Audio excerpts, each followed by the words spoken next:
This is a pork loin. This came from BJ's Wholesale Club. It's a boneless pork loin, center cut, and it was $2.39 a pound. The total price for this massive amount of meat was $22.55. There is a lot of ways to cook this.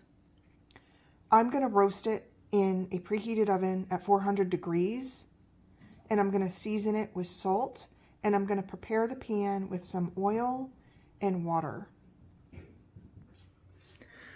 At first I was going to cut it up into individual roast pieces and freeze them for future use, but then I remembered I had these giant aluminum foil roasting pans. I'm just going to cook it all at once, and then I'll freeze the cooked portions for future meals. First, I coated the pan with olive oil cooking spray as I rinsed off the pork loin in my kitchen sink. After I got it rinsed off, I placed it in the pan. I drizzled it with a light coating of oil and then seasoned it with a light coating of salt. Now for this step, I'm on a low oxalate diet, so I only use salt and the olive oil. I have layered apples or celery or both in the bottom of the pan, and then placed my meat on top, whether it be a turkey, chicken, pork. And when I do that, it comes out extremely tender and juicy, but I do encourage you to experiment with different seasonings and herbs.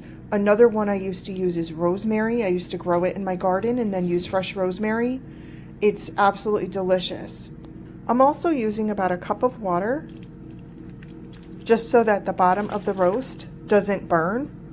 After cooking the roast for about 2.5 to 3 hours, I got my electric knife out, and I'm going to go ahead and finish slicing up the rest of the pieces. The electric knife makes quick work of cutting this.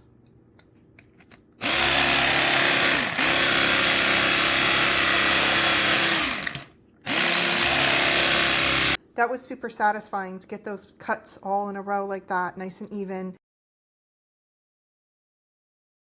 And then tonight's dinner, I'll be taking a few pieces and sauteing them, and they're hot when I serve them. Thank you so much for watching. Take care.